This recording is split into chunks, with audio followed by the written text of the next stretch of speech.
Pakistan is the fifth most populous country in the world, a nuclear power, and an important South Asian ally to the West, and yet it's on the brink of total economic collapse. The price of food and other goods is at an all-time high. The government only has enough cash reserves to fund foreign imports for 3 weeks, and both the short-term and long-term effects of a full economic collapse could be globally devastating. Some of the most obvious causes of the problems Pakistan is having are the same ones that have been plaguing the whole world, namely the Russian invasion of Ukraine, the effects of the global COVID-19 pandemic, and natural disasters. And while some countries have been able to bounce back a fair amount since 2020, poorer countries have not. There's a direct line from rising fuel prices from the ongoing Ukraine invasion to economic woes in places like Pakistan.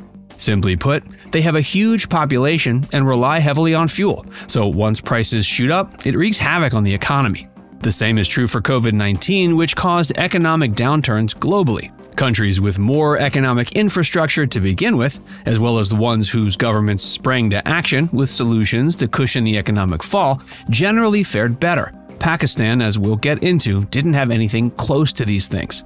And then there was intense flooding in 2022 from monsoons. Those resulted in about 8 million Pakistanis being displaced and tens of thousands still homeless. The cost of just those monsoons was around $30 billion in terms of damage and lost work output. So, what makes Pakistan more ripe for an economic collapse than other countries? A lot of it has to do with decades of corruption and financial mismanagement.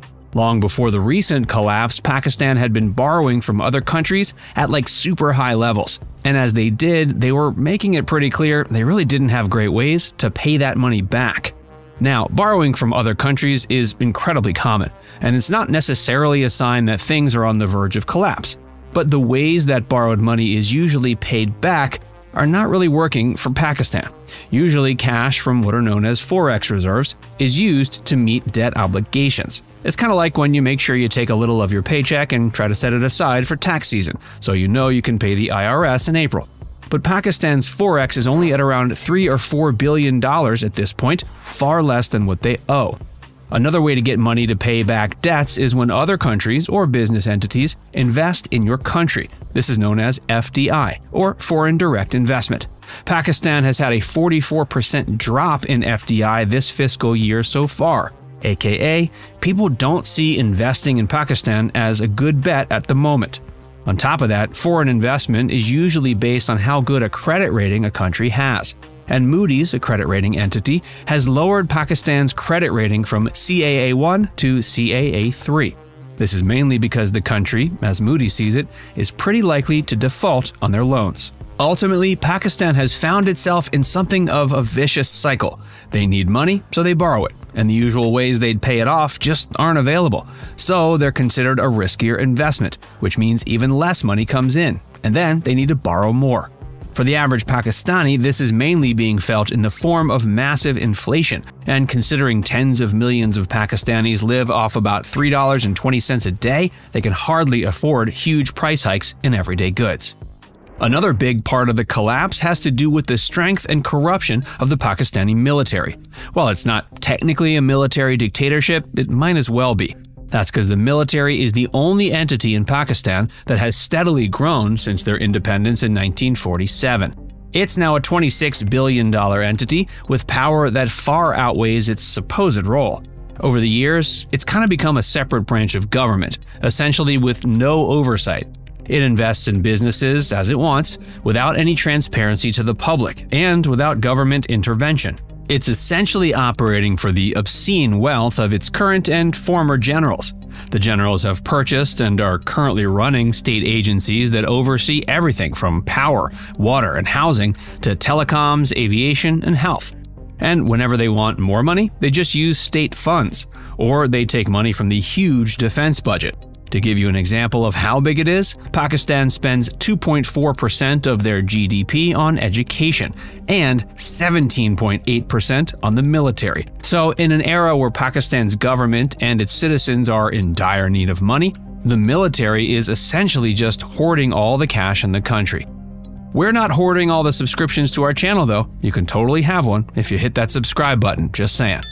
The military doesn't just have economic power, though. They also kind of run the government.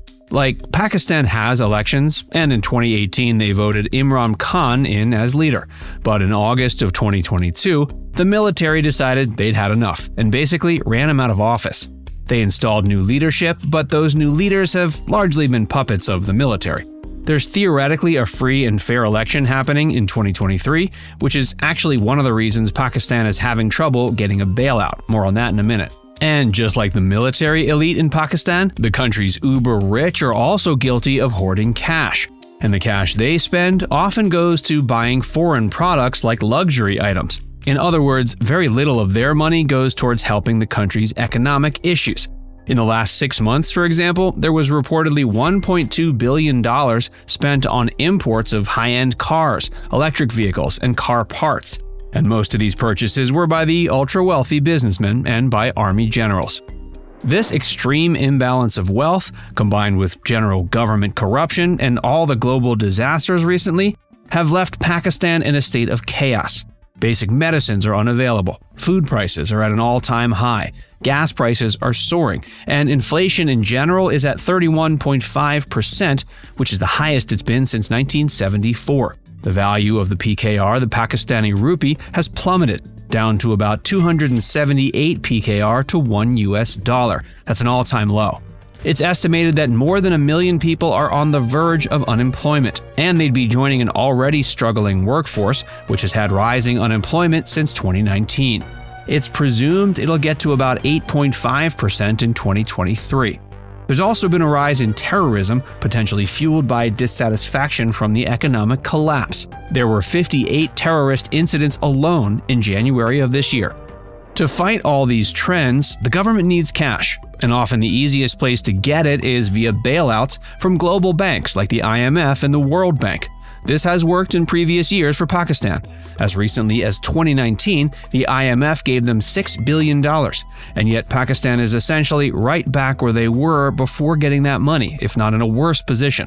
And while these global banks are looking to help bail out countries in need, they do have certain stipulations before they'll give money.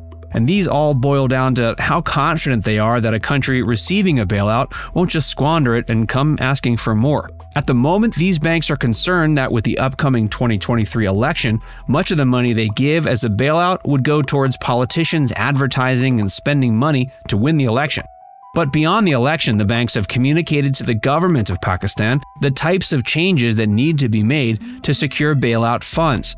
And most of these changes are austerity measures, aka moves to cut spending and generate revenue. But since there aren't a lot of opportunities to raise revenue at the moment, it's mostly about cutting, and not just budgetary spending. The government has been essentially forced to cut literal electricity to many of its cities and towns. Citizens are currently struggling to live with no electricity for most of each day, which, combined with the high cost of food and other staples, makes the living conditions in the country pretty miserable. They've also agreed to impose a levy on petroleum products and have basically doubled gas prices. They've set up an anti-corruption task force to try to keep potential bailout money from being mismanaged. While Pakistan is a developing country, it's also a vital one in the region and in global politics. This is furthered by the fact that it's a nuclear power. So if it were to fully default and have its economy collapse, it would be really bad news on a few fronts. Some experts argue it would potentially cause a domino effect on other developing countries around the world, who are still dealing with the negative effects of the pandemic, the invasion of Ukraine, and more. That would mean millions of people descending into poverty and dying. There's also the issue of the nuclear arsenal. If Pakistan were to collapse to the point where it didn't have a central power to guard its nuclear weapons, it could mean the arsenal could be stolen or sold off to the highest bidder. So many people argue that Pakistan needs something of a reset. It has already begun to adopt harsh but necessary measures, but the government has to find ways to restructure itself so that it not only is less prone to corruption, but that it also can break free from the power and the greed of the military.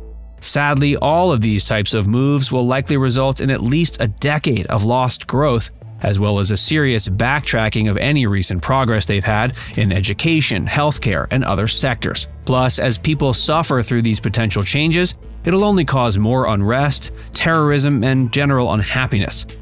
TBH, I wish I could just lend Pakistan like $20 billion and get them back on track. But to quote my accountant, why are you wasting my time with these phone calls? So I guess that means I don't have it. Have any thoughts on the economic collapse? Pop them in the comments section.